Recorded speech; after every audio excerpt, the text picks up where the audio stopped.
mga iligal nga koneksyon sa mga merkado. Ginapaimbestigahan ni Mayor Jose Espinosa III. Nakatutok si Zen Kilantang. Ginapaimbestigahan na ni Mayor Jose Espinosa III ang mga iligal nga koneksyon sang kuryente sa mga pampubliko nga merkado sa syudad sang Iloilo. Apisar sang madamo na nga investigasyon nga ginahiwat sang nauna na nga administrasyon. Problema sa gihapon sang syudad ang illegal connection.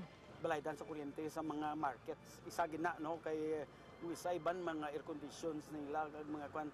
So ginatanaw-tanaw no kag kung iya sang gobyerno nga property kag kinahanglan nga tanawon nga magbayad sila.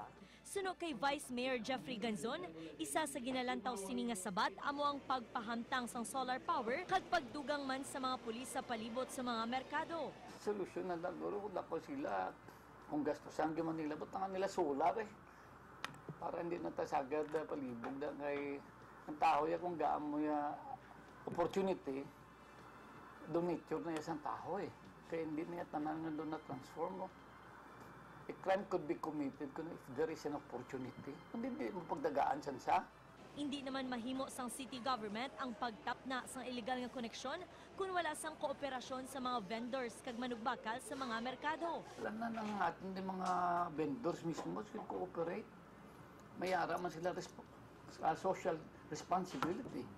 Mag-coordinate sa city, hindi na yawan, way nga buligay lang That's why, pero kailangan bakiruan na isang city.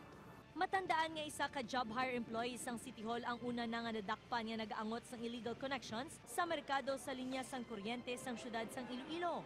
Ako si Zen Kilantang para sa One Western Visayas.